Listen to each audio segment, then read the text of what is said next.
I'll call Adam Dance to move the motion, and I will then call the Minister to respond. I remind other members that they may only make a speech with prior permission from the member in charge of the debate and the Minister. There will not be an opportunity for the member in charge to wind up, as is the convention for 30-minute debates. Order, order. Adam Dance to move the motion. Thank you. I beg to move that this House has considered the future of new medium helicopter programme. Thank you, Dr. Alan Khan. It is a pleasure to serve with you in the chair. I'd also like to thank the Minister for being able to answer our pressing questions again, because I recognise how hard him and his team are working, and a headache we must give him going on about new medium helicopter. After retiring the Puma from service last year, the UK currently has a capability gap. We have no medium-lift helicopter ability for our armed forces. That means there is a clear requirement for helicopters to transport troops, equipment and supplies over long distances, over difficult terrain and over a wide range of missions. And while we hear a lot about future of warfare in the age of drones and even greater technology development, crewed helicopters are still key to a joint force that will allow our military to effectively respond to the ever-growing threats we face. So, we have a gap that needs filling. That is what the new medium helicopter programme is for. And after being the last remaining bidder of the £1 billion contract, Leonardo is ready to fill that gap by offering the AW149 helicopter, built in the home of British helicopters in my constituency of Yeovil. While I know the Minister will tell us it is far more complex than many people outside the defence may realise, I think he can appreciate that many it does seem quite simple. You've got one bidder in a contract that is a win-win-win. It fills a capability requirement, it will help us boost defence spending and modernise our armed forces, and it will provide the investment in British jobs and apprenticeships in Yeovil the Prime Minister told me that he's determined to deliver. Of course I'll give way. Can I commend the Honourable Gentleman for bringing this forward? He's right to highlight the issue for the jobs in his own constituent, but further afield, because there's many other companies depend on him. But does he also agree that this contract is crucial for replacing the RAF Puma HC2 fleet, and subsequently also critical and crucial to national security, and that really, honestly, the Minister and the Government must prioritise and fund this replacement accordingly, and at the end must come to the dithering, and instead action must be taken? I agree with my honourable friend. We really do need action. We need to make sure we arm our armed forces with the correct equipment now. By contrast, not awarding the contract is a lose-lose-lose situation, particularly for my constituency, because the future of the new medium helicopter is also the future of Yeovil. Leonardo have been clear. If this programme does not go ahead, they must seriously consider the future of the Yeovil site. That puts over 3,000 skilled jobs directly at the site in Yeovil at risk, alongside 12,000 in the regional supply chain and a 320 million contribution to local GDP. It would also see huge investment in my community go, starting with £1.2 million to Yeovil College, which does fantastic work training the skilled people we actually need in our defence sector. It would also see Westminster Entertainment Centre go, a new solar farm, never finished, and so much more. It will be the death of my town. Local businesses have told me they're shut overnight if Leonardo goes. House prices will fall, and young people trained in Yeovil will leave. But not awarding the new medium helicopter also has a real knock-on effect for our country's defence, because I think this point gets a little lost in jargon of sovereign capability. If the site in Yeovil closes, we risk losing our country's ability to build our own helicopters from start to finish, at exactly the time when the world is becoming really unstable and insecure. And when you put it like that, as people back home tell me, it sounds utterly insane to not get on with the programme and secure the future of Yeovil site. Will you give way? Of course I'll give way.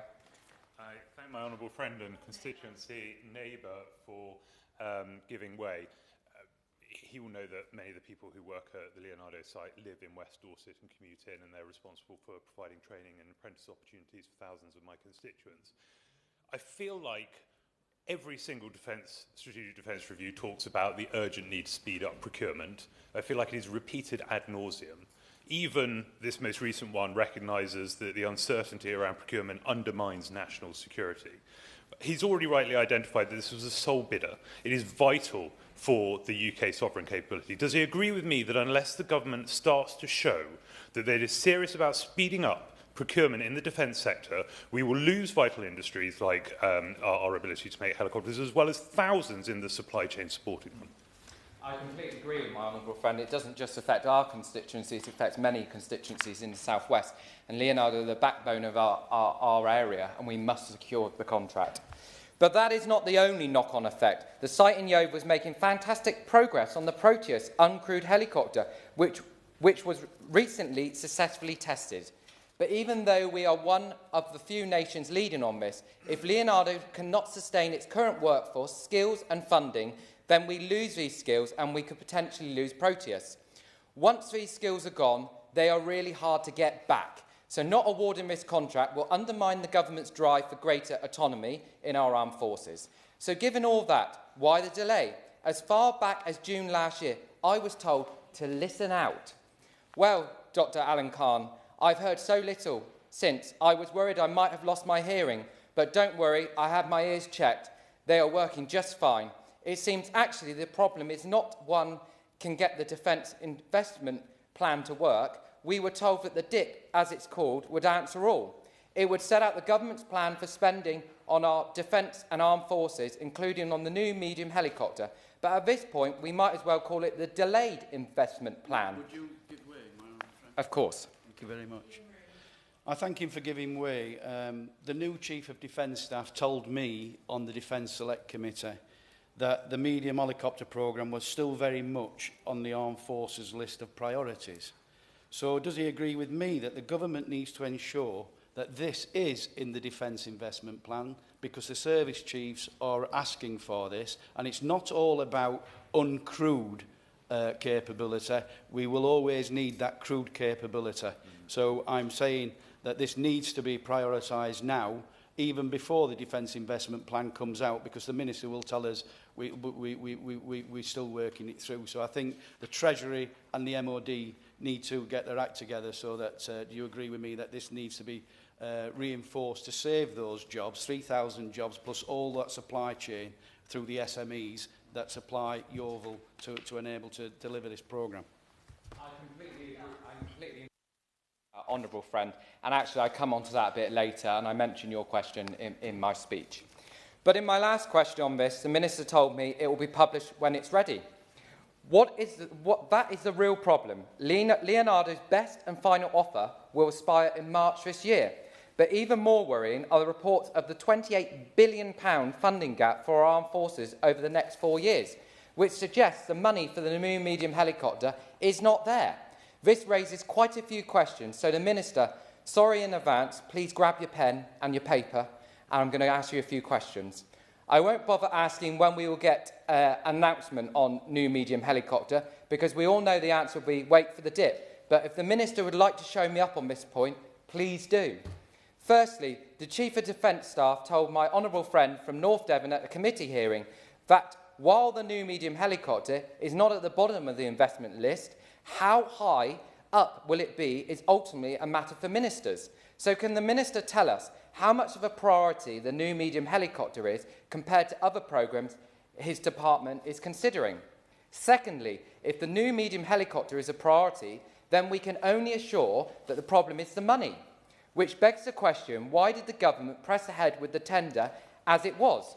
If they knew Leonardo was the only bidder and the money was probably not there, because £1 billion is not the kind of money you lose down the back of your sofa, is it? That leads me on to what my constituency really want to know. What is going on now to solve this? Is his department committed to making sure this deal does not time out? I know he cannot comment on the endless rumours about who is causing the delays in the DIP, but can he tell us how many conversations he's had in recent months with colleagues from Number 10 and, importantly, the Treasury on the DIP and the future of new medium helicopter? Can he also tell us, yes or no, if his department has had any discussions with government and with Leonardo on how changes to the scale or timeline of new medium helicopter programme could make it workable? If the Minister cannot answer that, will he at least consider Liberal Democrats called for issuing defence bonds? This could raise up to £20 billion for capital spending on defence over the next 2 years? Does he also recognise that the MOD could make greater savings through improving its counter-fraud work? Between 21-22 and 23-24, the MOD was only getting a return of 48 pence for every £1 spent, when public bodies should save £3 for every £1 spent on counter-fraud. Surely that is money we are losing that could be going into funding programmes like New Medium Helicopter. Finally, can the Minister tell us what he is doing to manage the fallout from all of this uncertainty? Importantly, can the Minister clarify the steps his government will take to protect the factory site and jobs in Yeovil and the South West? And can he also tell us what steps he is taking to reassure businesses and international partners that the government is doing all it can to put increased defence spending to work in our fantastic factories? Because I'm really worried that the government's inability to get a contract agreed that only has one bidder has undermined confidence in that. So, Dr. Alan Khan, I hope the Minister can properly answer my questions, because we need clarity on the future of New Medium Helicopter. The programme is good for the future of our armed forces and good for Yeovil and the South West. And if the Minister did need more motivation, I will finally stop annoying him about New Medium Helicopter contract. That alone has got to be worth it. That's one headache off his books. Thank you. Minister.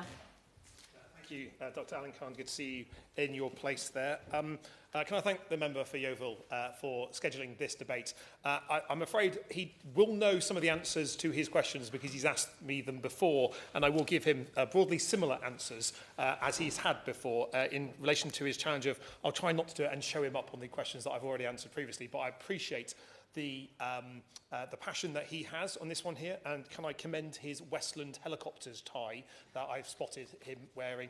We do seem to be very much a Putin-esque style table in this debate, with one person down the far end than the other, but I think we have more in common on this, as he knows from our conversations privately. I welcome this opportunity to talk about the contribution that Leonardo UK makes to our armed forces and our economy, especially at a time where we're reassessing every pound of defence spending and defence investment that we are making. Our intention is very clear, as we set out in the Strategic Defence Review and the Defence Investment Plan. We need to fundamentally rewire defence, building stronger, more lethal military, which can deter and, if necessary, defeat those that threaten us. As such, we are looking at the whole programme of defence spending. So let me get straight to the point of the issue he raised. I'm sure the Honourable Gentleman won't be surprised when I say that I can't announce a decision on New Medium Helicopter today, but I can assure him that we will announce a decision as soon as possible as part of the Defence Investment Plan. I'm acutely aware that the contract decision is of great consequence, not just to Leonardo, its workforce at Yeovil, but the wider community. And as a fellow South West MP, I can assure him that that's not lost on me about the importance to the wider region.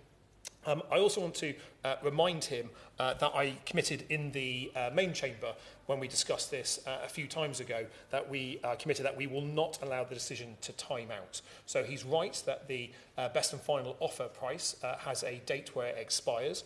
We've committed as a government that we will not time out, i.e. it won't simply fail at that point. We will make a decision ahead of that period as part of the work that we're making on the defence investment plan. Yeah, sure. I thank the Minister for reiterating that point. My concern is we haven't got a date for when the DIP will come out, and as you've said that the New Medium Helicopter will be in the DIP, so are you saying there that if the DIP isn't out by the end of March, you will make a decision out of the DIP on the New Medium Helicopter? I've been pretty clear on a number of occasions in the comments and so far that we're not letting the decision time out. And so therefore a decision will be made and we will not let it time out. I think that's consistent with where I've been before. Always happy to give way to my friends. Thank you for giving way. It's really an important programme, this, and I see that the official opposition have not even bothered to turn up to this debate. But regarding the DIP, I asked the Defence Secretary and he told me it would be out by the end of December. Now it's going to be March. Can you guarantee that it will be March, or what is the hold-up? Is it Treasury talking to MOD and not agreeing the finances? Could you just be honest and let us know what is the delay in getting the DIP out? So, as a department, we're working flat out to deliver the DIP. It remains one of our key actions that we're trying to deliver as a department. I would prefer, as a Defence Minister, to get it right than to get it done quickly, where decisions may not be as comprehensive or as clear as we would like it to be. We've committed that we will get it out as soon as we can. And I've also said a number of times that we won't let this decision on new medium helicopter time out. But in the spirit of commenting on ties, it's good to see the honourable gentleman wearing an RCDS tie. And as a fine graduate of the Royal College of Defence Studies, I know he is as well. It's good to see that there. What I want to briefly set out now is the engagement that we're having with Leonardo, because I think it's important that we tell the story about what is taking place while we are looking at new medium helicopter in relation to the wider programme of record that we inherited. So we've been engaging closely with the management team at Leonardo, both in the UK and in Italy. And throughout, we've stressed that the company remains a vital strategic partner to UK defence. In fact, the Defence Secretary spoke to Leonardo's global chief executive, Robert Cingolani, last week. I continued those discussions in Riyadh in Saudi Arabia this week, where both he and I were at the World Defence Show, where I met with both Roberto, the global CEO of Leonardo, and the managing director of Leonardo's helicopter division, Gian Piero Catilio. Last month, the Secretary of State also visited Leonardo's Radar and Advanced Targeting System Centre in Edinburgh to confirm the award of a £453 million contract to manufacture upgraded and new radars for the Eurofighter Typhoon fleet. That's a huge investment in cutting-edge British technology with Leonardo. That investment will support 400 highly skilled jobs at Leonardo's site in Edinburgh and in Luton, part of a network of 9 main sites that the company operates across the UK, employing more than 8,500 people. And I recognise that the Secretary of State's PPS, the member for Luton South and South Bedfordshire, is behind me, and is indeed at the Leonardo site in her constituency that also benefits from that contract, reinforcing that contracts are not just about the point of manufacture, but also about the supply chain across the entirety of the UK, something that I know has been made in relation to a number of these debates so far. And I think it's important we reflect on the challenges about where we came from to get into government. So we inherited a procurement system that was overcommitted, underfunded, and fundamentally unsuited to the threats that Britain faces today. Reforming, refinancing and restructuring that programme for a new generation of warfare is a challenging task, but a necessary one, and it's one we are tackling methodically and thoroughly. This is the first line-by-line review of defence investment for 18 years, in a period in which armed forces have been increasingly hollowed out, and yet the world has become a far more dangerous place. I'll give away again. Me that the medium helicopter programme is a chance not just to upgrade an important capability, but to move the service branches onto a common helicopter platform? The Honourable Gentleman is certainly right that we inherited a situation where across all our forces there are far too many platforms that complicate servicing, operations, interoperability, so the war-fighting effect that they can have, and doesn't create the interchangeability that we're looking to deliver that was set out very clearly in this Strategic Defence Review. And certainly I know he is no longer in his place, but the member for Strangford, who intervened on the member hosting this debate earlier, spoke about the Puma helicopter. The Puma is actually a really good example of a helicopter that on average was between 43 and 50 years old. Now, it's hard to make the case that the Puma helicopter was at the cutting edge of military aviation. It was also an incredibly expensive helicopter to keep up. And as we made decisions about removing old technology and investing in new technology, platforms like Puma were announced that they would be retired. That's the right decision, retiring old equipment, bringing on new equipment. And that is effectively the work that we are trying to do at the moment. So collectively, yes, happy to. Minister for giving way, and I don't disagree with the points that he's making, and Lord knows I'm quite happy for us to dedicate the rest of the debate to bashing the previous administration for their failures. But he talks about the need to, future-proof the decision-making. Part of the problem that we have with defence procurement is that the length of time that it takes to get to, even from a decision to deployment, we end up actually changing the spec of what we're asking, which ends up with the Ajax disaster that we're all looking at. So I wonder if, in the remaining time, the Minister can also speak to what the plans are to speed up defence procurement, to make quicker decisions, both on smart tech and dumb tech, on crude and uncrewed, so that actually we can get to that war footing as quickly as possible.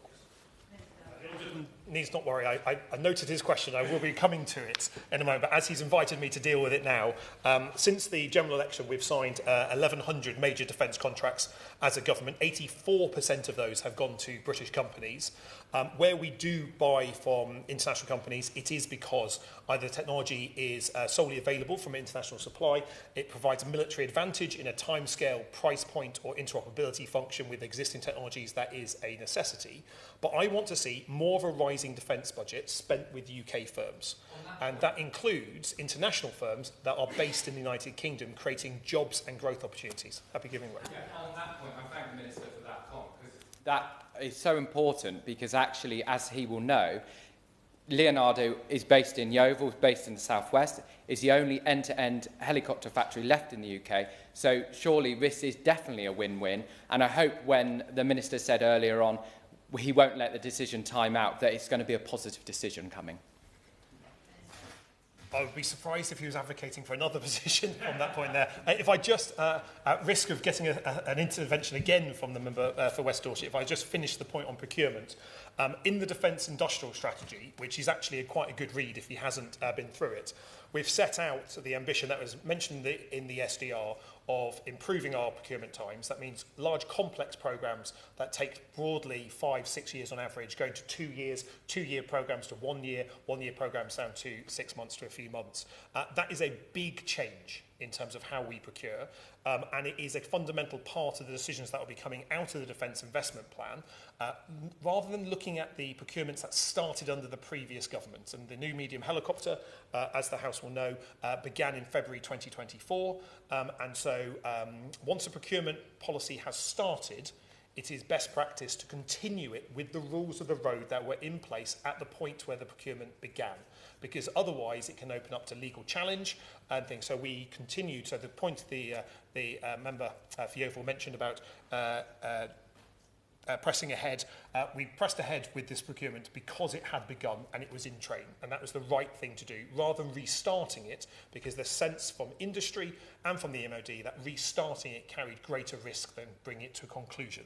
But the framing, the setting, the financial arrangements, the specifications were all set by the previous government in relation to new medium helicopter. I think if I'm just dealing finally with the intervention from member for North Devon before I return to member for Yeovil's points, the challenge about will we always need crewed helicopters is a live one.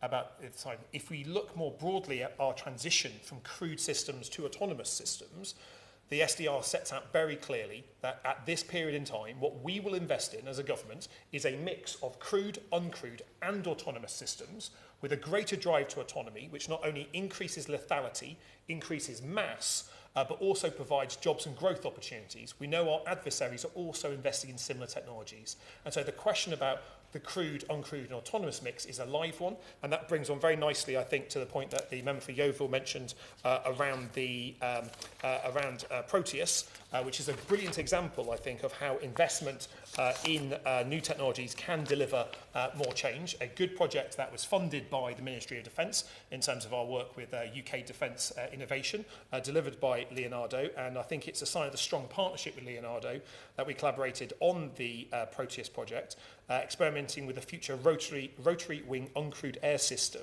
I have spoken to Leonardo about not naming helicopters after ships we have, and I would like to get to a point where we stop naming things either after bad guys in science fiction movies. The chair will be familiar with Skynet from the Terminator films being our satellite communication systems, nor where we already have an existing name. But the technology, however, is outstanding, and that is an area that I think provides huge growth opportunities for British industry, potentially for Leonardo, subject to the usual competitive tendering processes around Proteus in the future. I think it is a good example of how you can demonstrate an autonomous full-size helicopter, but the mix that we are looking for in the Strategic Defence Review is a mix of crewed, uncrewed and autonomous systems as we move in that direction. And the investment that Leonardo have made in uncrewed and autonomous systems is to be welcomed. Yeah, on that point, thank the Minister for that, because one of my questions and concerns, as you know, was the fact that if we don't get the new medium lift and we wanted Leonardo to be a bidder for Proteus, their concern was that their job force may not be there, so Proteus may not come. So I'm glad you said you want a mixture of both, so that does sound promising. It sets out very clearly in the Strategic Defence Review around the mix that we're looking for, partly because the technology is not currently available. In many cases, it's not an off-the-shelf product that we can simply buy from UK or largely international firms. It is something that requires the innovation that we are looking for. Certainly, the work that we are continuing to do with Leonardo at the moment recognises the opportunities for growth in the defence sector, the importance of sovereign capability, the importance of different military capabilities within our overall force picture. And he will, given the defence knowledge that is in this debate, Dr. Alan Khan, you will appreciate that that there are different priorities and changing priorities, that we are learning the lessons from Ukraine in terms of what capabilities we need. Some of the programmes that we inherited from, I would normally say the party opposite, but the party that was previously in government that's not here today, were unsuitable for modern conflict and unfunded. And a key part of the Defence Investment Plan is making sure that every programme that is in our programme of record is sustainable, is funded, and is something that can exist in reality, not just on PowerPoint. And I think that is a big difference to the approach that we saw from the previous government to the one we're seeing now, because as we move to warfighting readiness, which is my number one mission as a minister, I need to make sure that the equipment that we are purchasing and supporting can provide the deterrent ability that we need to deter aggression, but also the ability to defeat it if required. And that is why we're preferencing battlefield-ready technologies and the technologies that give an increase in lethality. I entirely appreciate the passion that the honourable member from Yeovil has for his hometown and the importance of this contract. I will commit to continue having conversations with him and with MPs from the wider region as we continue to have very frequent discussions with our colleagues from Leonardo. Happy to wait just for a finish. And it sounds like the Minister is wrapping up, and I didn't want to be the only member in this debate that hadn't been complimented on their tie. I'm afraid I didn't bring my long vision glasses, so I can't spot everyone's tie in this. It's a very nice tie. That's a very nice tie. I think the... Will you give way one more time? As long as it's not about ties, No, yes. Just say, with your points earlier on about funding, is it right then, Minister, to say that a lot of this is tied up with the Treasury, the money not being there from the Treasury at the moment for this contract?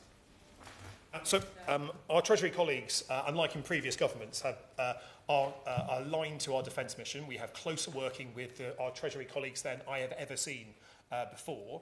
The close cooperation that we have, both in terms of the preparation of the SDR, the DIS, and the work that we're doing with Treasury colleagues on the DIP, I think is a good example of how actually the MOD can find a close friend in the Treasury with a different approach that will ultimately help support the growing defence budget that the Chancellor and the Prime Minister have announced for the Ministry of Defence. There's £5 billion extra in our budget this year, and there's not a single person in uniform that has ever served in our armed forces, with a decade ahead of rising defence spending. What we spend that money on, and importantly how we spend it, is the debate around the Defence Investment Plan. I welcome that debate because more discussion about how we can not over-spec, as the member for West Dorset was suggesting, and then change the specs during procurement is something that we have embraced fully in terms of our defence industrial strategy, learning the lessons from the last government where that was not the case.